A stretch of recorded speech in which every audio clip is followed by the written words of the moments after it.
What's up everyone, PokeMike here. This video has the audio that refers to the audio in a video that I'll link right here. Um, Basically, if you want to, you can watch that video first. We kind of dive into some more of the same topics. But other than that, enjoy. See, I like turn-based games, but my problem is, I get into the habit of games like that where you create specific builds. You just do the same shit over and over again. Like for Fallout, I always just fucking, if I'm doing a build, I'll most likely do a sniper build where the sneak attack is so high, it one-shots everything. That's why I like games, that are more like, I get that turn-based games are skill-based because if you're not going to just follow a strategy guide, then it's a lot of skill because you have to know, what counters what, especially with, Pokemon and everything. But with games like, Enter the Gungeon, which is a bullet hell game. It takes a lot of skill to focus on 20 different things on the screen at once to make sure you don't get hit, but you're also doing damage, like that kind of thing. Something that you can't just follow, like a cookie cutter, cutout of what you need to do every run to have a perfect run. It's also why I like games that have a lot of replayability. So I'll watch videos of people playing these games like Little Nightmares, What Happened to Edith Finch, storytelling games and everything, but there's no replayability. There's no, you can't really change up how the story goes. Yeah, I get that. It's like replayability is important to me too, with some certain games, of course. But I mean, of course, I'm on the other end where I love stories of games. I love RPGs, absolutely do, and I have so many that I haven't played yet on my shelves, and I'm just because a lot of RPGs are roughly between 60 to 100 hours. Yeah. On really good ones. And that's if you want to hear the whole story as well. Yeah.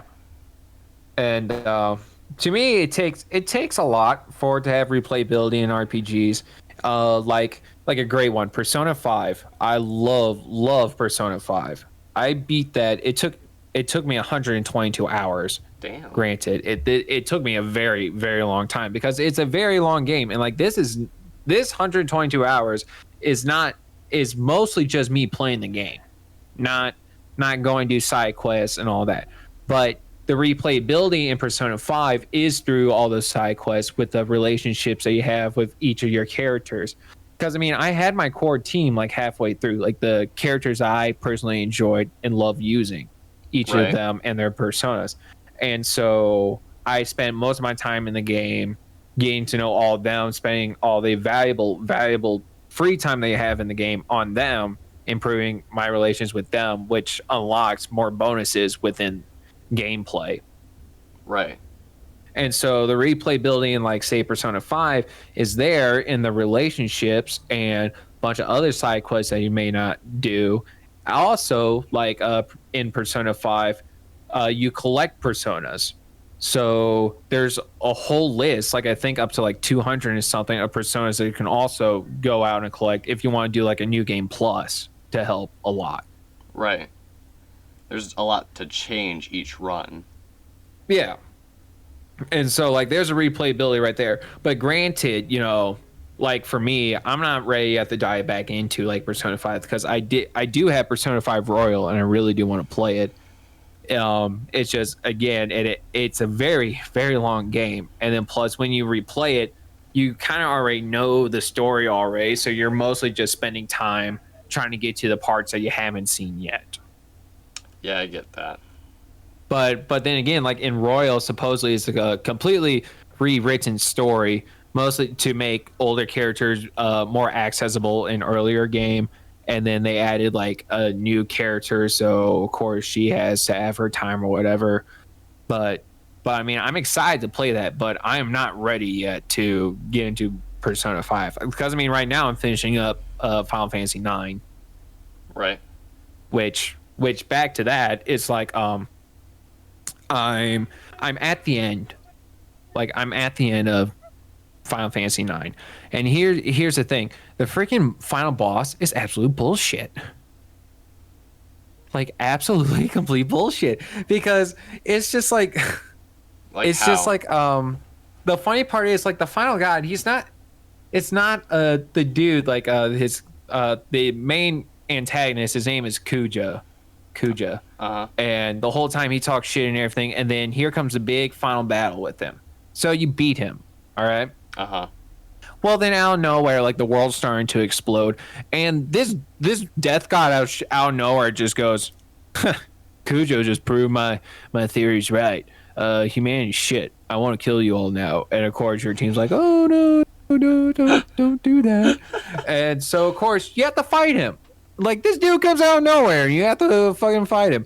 And so what makes him bullshit is that he has this move called Grand Cross, if I remember that's what it's called. And the thing about Grand Cross is that it has a chance to cause any status in the game. Any status. Like it doesn't do damage to you, it causes statuses. Any one, multiple ones. Wow. And so your team, your party, they each can learn some abilities to stop most statuses. But there's like a set of like 4 or 5 that are completely unpreventable. And one of those is death. How can death just be a status in the game? I don't know. That's just a thing in Final Fantasy for the longest time. I now pronounce you with death, as well as poison. Yeah. You're ignited by flame. Yeah. You're also drowning at the same time. Don't ask how. And you're already dead at the same time. So I mean, right. I guess you could feel that, or I doubt it. But yeah, it's just like it's just like, oh my god. So multiple runs I tried, my entire party gets death. They all die at once, and that's it. I'm just like, oh my god. So really of course, annoying. yeah. So I mean, it's just like I've been like on and off, like trying to do this boss fight, and so then during like the off time, I've been looking up like how other people do it. And what's a little annoying is that a bunch of like videos and walkthroughs I see, they're using similar parties to mine, and their levels are kind of near mine. So I'm just like, I don't understand what I'm doing different. Is this just all RNG at this point? I mean, that's kind of ridiculous. But so now I just decide, you know what? I'm just going to go back to my last save and just go do some grinding, maybe go get some ultimate weapons for a while, just take my extra time with it. That's fucked up. There's just like a boss that can just be like, I pronounce you at death. Yeah, but like at this point now, of course, the game doesn't let you save between your fight with Kuja and this death god. So I'm going to have to fight Kuja again. But I mean, I'm not worried since I was able to beat him where it currently was. So right. But still, yeah. I mean, that just kind of sucks. So I've just been taking my time with that. But it's like, you remember that one game we played that was on the Xbox where you could pick like an archer or like a mace wielder or whatever, and it was basically just like a, not really a side scroller, but you just kind of like, watch along this path, and you just kept fighting things, and then eventually, I want to say Sacred Citadel. Yeah. You knew exactly what I'm talking about. Remember the last boss and how like you beat the first stage because it's kind of easy, and then you get to the second stage, and we were really confused on why he was being healed. Like the game never had an enemy type where, you destroy these 2 orbs and it'll stop their healing. And so here we are trying this boss 10 times. We just thought we had to out damage it, which is not how that works. No. It doesn't give you any tutorials because since it's a yeah, it was just like an indie game or something. I think. Yeah, it is, but I don't know how you would like say how like the stage is viewed. It's kind of like a 3D model of a side scroller. And so you can move backwards, so everything has its own like X, Y, and Z plane. So, you're this far up, but you're not quite able to hit that even though it looks like it's completely in line with where your character is. So you lose time, you get hit, you can't heal. Though I will admit that game gets really ridiculously easy when you become the higher levels because you get weapons that do the entire amount of an enemy's health. And with the archer character, you just stand back from a distance, shoot, run to the other side of the screen, and shoot the other way. Yeah. Really just broken game. I know, right? That was ridiculous. You know, I think it's so dumb that like in some video games the boss you're facing or the final boss can heal themselves. Yeah, but like to the It, point of no return. yeah.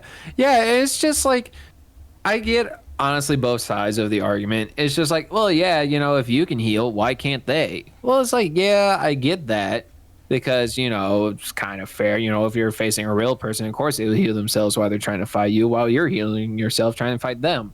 Right. But, you know, to me the big difference is that bosses, they're made to kick your ass. Right. Like You have to especially the final outskill boss. them. You know, their stats are way above to where you will never reach, even if you like max out your level. Well, maybe if you max out your level, depends on the game. But I mean and plus their like health will be extended, like ridiculously extended. Yeah. So it's just like the moment they heal, it's just to me it feels like all that hard work that you've been working up to against this whole like David and Goliath fight, it's just restarted. It's just back to the beginning. Right. It's like in Dark Souls, the very first boss that you see, you are able to kill it, but since you're brand new to the game, it's very unlikely that you will ever get even like a quarter of a health bar down. But that, like, even for like pro players, that's still a hard boss because it takes reduced damage, it has increased health, you do not a lot of damage because you don't have a good weapon. And so that is the equivalent of like giving that boss, which is already meant to be hard, a health regen ability. Like, a boss should be hard to where you have to outskill it no matter what level you are. You should not be allowed to give it a healing ability because then it's just going to be insanely, like, increase the difficulty. Yeah. Like, you wouldn't give a Cuphead boss a healing ability. Yeah. Yeah, and I mean, it's like a game like Dark Souls, you know, the whole thing about Dark Souls is that it's extremely tough from the very beginning. It's made to kick your ass so many times. But then once you kill him, the payoff is huge. Even if it's just like that first boss, the payoff is absolutely huge. Yeah. And so, I mean, those games are like, to me, are in this weird gray area with about like the whole boss healing and everything. His whole identity is to be tough, is to be messed up, no matter what level you are. Like every single fight should be a struggle against you, and that's what makes it thrilling for anyone who watches it. Yeah. So arguably, it is very fitting for that game to have bosses that can heal themselves. Because then that's just another monstrous task that you have to overcome. Yeah. But at the same time, you know, when you still look at it, you still have to think, is this really fair? Is this still fair though? After this whole game, you know, where I am at this point and looking back at all these extremely tough bosses that each one practically blends into each other, then like probably their own each unique gimmick. Is this still really fair for like this boss here that is absolutely destroying me to be able to heal themselves? Right. I think it's just like a cheap cop-out of saying we just want the boss fight to be a little bit harder. Like, there's ways to make boss fights way harder without adding a healing mechanic. Like, I think it's Dark Souls 3. There's a boss that has a 4-4 rhythm, then goes to a 2-4 rhythm, then a 3-4 rhythm for time signature-wise. And her whole mechanic is you have to master the rhythm because each set of attacks changes when the boss's health reaches a certain point.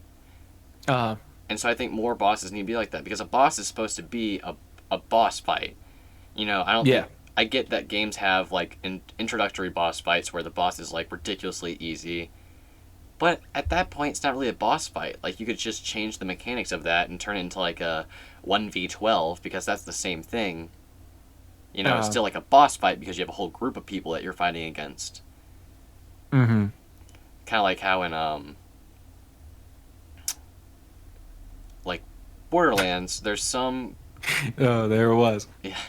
There's some bosses that, like, have minions that come out and attack you. Most bosses, I should say. And it's good because a lot of those bosses, I don't know if any of them can heal. But I do know like once you get to like the ultimate game mode, like the final game mode of the Borderlands games, especially Borderlands 2, they do heal if you don't do enough damage to them. So you have to continuously do good damage, but they don't really need to have that healing factor to be difficult. You know? Even when you have overpowered loadouts, there's still a challenge there. For most boss fights, that is. Yeah, pretty much. Yeah, I mean, I don't know. I mean, it is to me. To me, that is like a fair argument on both sides, but in my opinion, obviously, it's just I think it's unfair. I think it's absolutely unfair. I think it's unfair as well. Like, Borderlands 2 again, for example, it had a final DLC that came out to represent the not third installment of the game, the fifth installment of the franchise, but technically called Borderlands 3. To signal it coming out. Well, they created a invincible boss called Hatterax the Invincible. Well, each DLC had an invincible boss, you can call it, where they each had their own gimmick. Like one, it had these worms that would come out of the ground and poison you, and it would kill you slowly. Like you just had to continuously heal yourself. But this boss, you do a certain amount of damage to it, and then it goes into the walls because it's a giant worm. And like the way to do damage to it is it has to open up its mouth, and then it shows this like crit spot, and that's how you do like good damage to it. Well, when it goes into the walls, it heals, and it heals by like a large factor. Well, for some characters, if you do like a certain build, like Axton, he's a commando, which means that he's just basically like machine guns and shit like that, explosive weapons. If you do a primary, like if you only do like automatic rifles and shit, or like explosive weapons, you cannot do enough damage to him to outdamage the healing that he will do.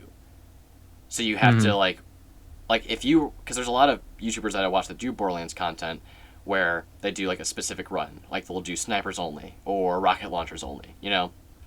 But with this one character, they found it to be impossible to do, even with the best guns, like the best variations of the guns and everything. Like everything's perfect on their like stats, but they just can't do enough damage because of that healing factor. Yeah.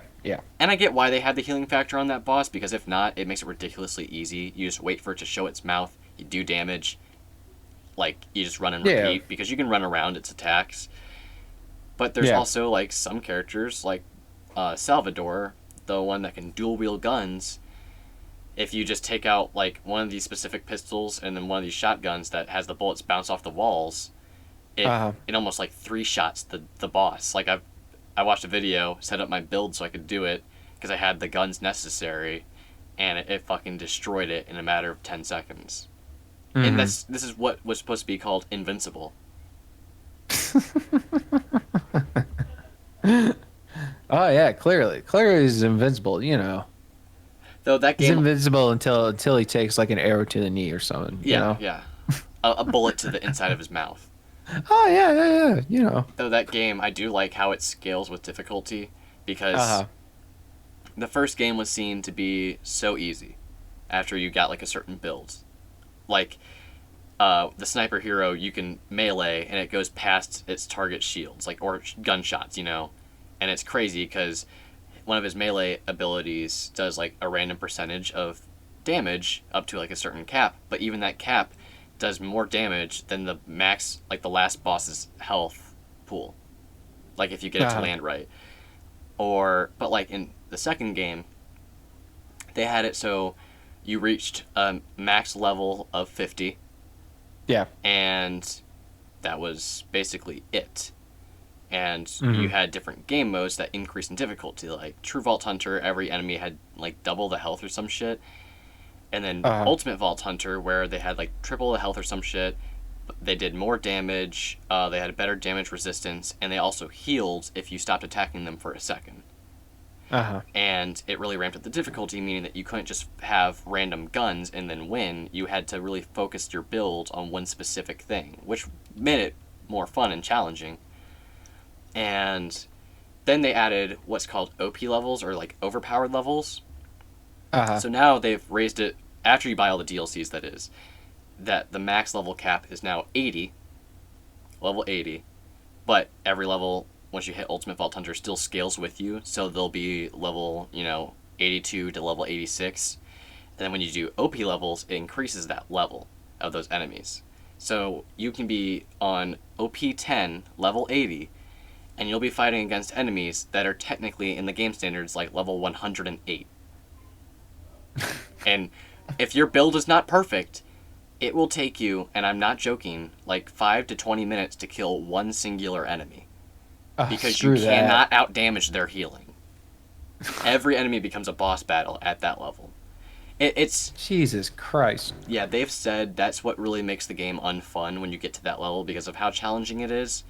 So they most people will go to beat all those overpowered levels, because to get the overpowered levels, you have to clear a whole like battle section where the enemies change every overpowered level, and then once you get to like level 6 or so, you start fighting like this last boss, which every bullet that's not like one sort, I don't remember what it is, bounces off of its body and does double the damage back to you.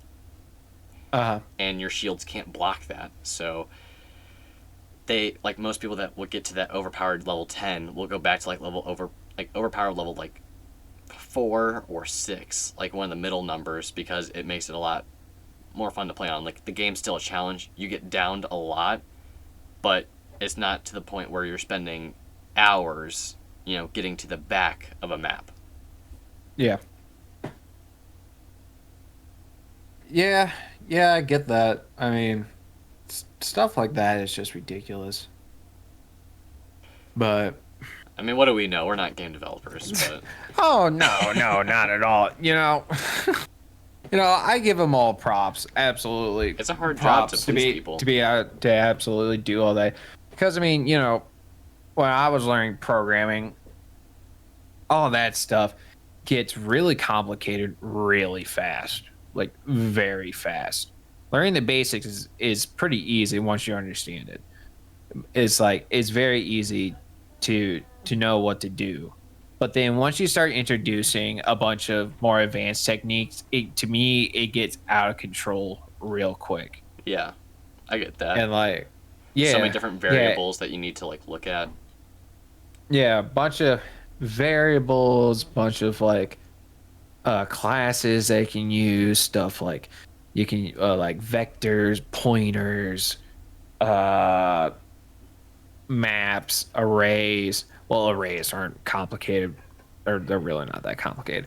But I mean, just to an extent, just to an extent, there's a bunch of things neural networking. That I mean that is completely advanced, way far advanced. But it's stuff at least in college, or at least while I was doing it, that the stuff like that is insane, absolutely insane. And Alex and Umberto, they did neural networking for one their final projects before graduating, and it was for if I remember right, they had to give commands with emotions, in a sense. And so of course they use neural networking to train their software to kind of recognize sounds like anger, happy, enjoyment, along with of course verbal commands to turn something on, turn something off. That's kind of cool. Yeah, if I remember right, they did pretty well. They mostly were just in the short time that we had of about a whole school semester, a whole semester, but roughly I don't know, 16 weeks, so about 4 months, which in turn, that sounds oh, that's a lot of time. Why did you do it? Well, of course, that's stuff like that is just, it's a class. Not only you have that project you have to do, you still have a bunch tests, homework, all that on top of all the other courses that you're taking. So, yes, for coding wise, 4 months is not a lot of time when you're trying to completely do something from scratch because you had to create the yeah. idea of what you need to, code in, what you need to add in as variables, like how to make sure that it recognizes these different things 100% of the time. Yeah. Yeah.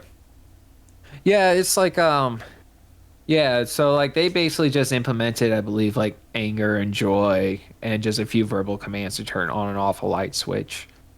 Whereas like for mine what I did for that class, it was it was a software that was able to detect insects from images and Yeah. videos, which basically I remember you showing me that. yeah. And so basically, we narrowed our list down to like 5 insects, and uh, man, I forget the actual words, the actual terms for like training it, but basically we had the software like look at countless images.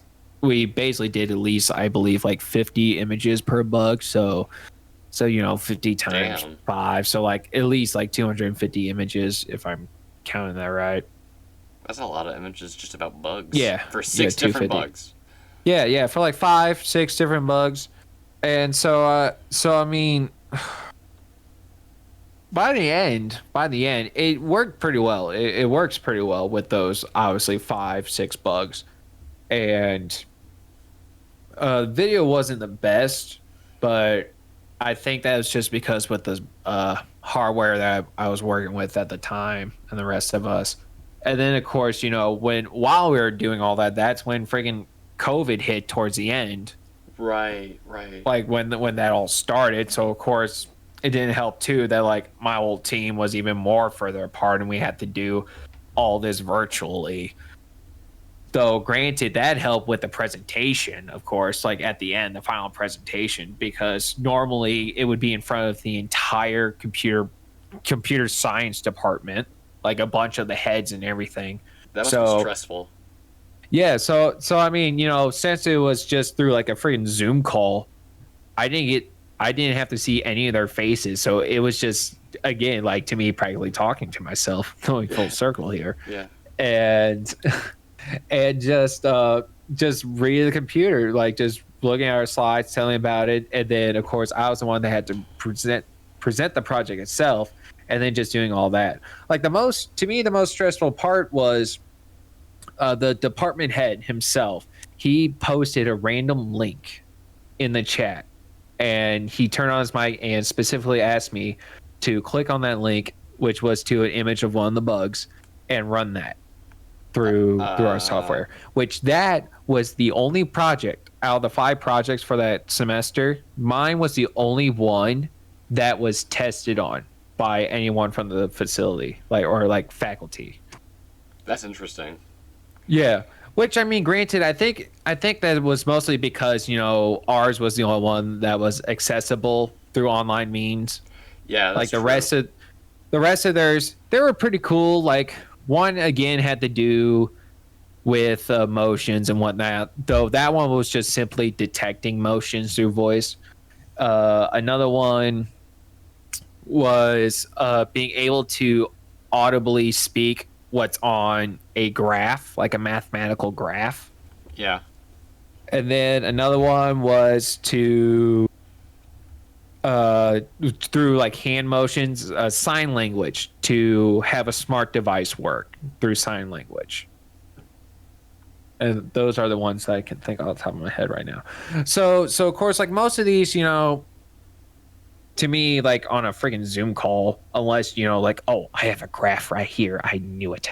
Finally, I can have someone read this to me for all these years, even though I'm blind and did not know that this was a graph.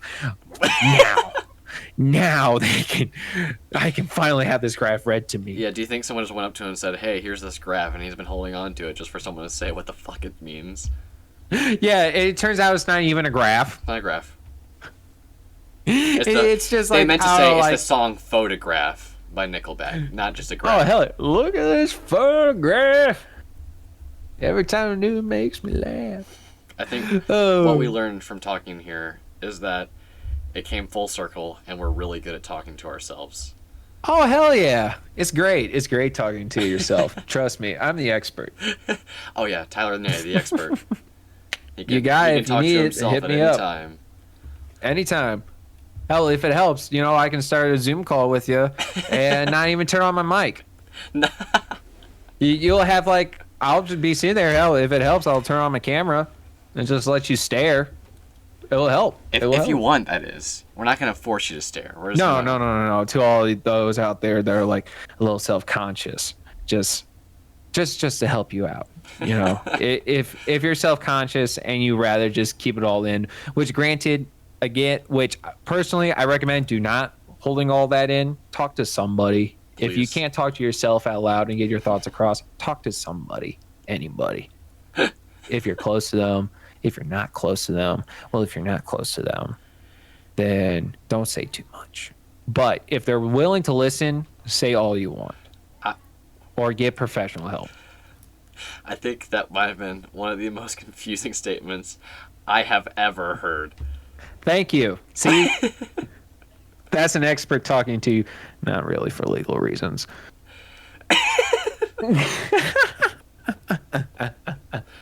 For legal reasons, I must say that I'm not a psychiatrist. So take my opinions with a grain of salt. A large grain of salt. Or maybe a whole salt shaker. If you learned anything from watching these videos, please do not take us super seriously. Oh, hell no. We mainly just speak from our ass with just about everything we say. Oh, yeah, totally. All day, every day. All day, every day. That's how I get through work. Oh, for real, dude. Only one way to do it. Only way, sometimes doing that just helps. It just absolutely helps. Thank you so much, everyone, for watching. That will conclude this video. Stay tuned for more content. Thanks.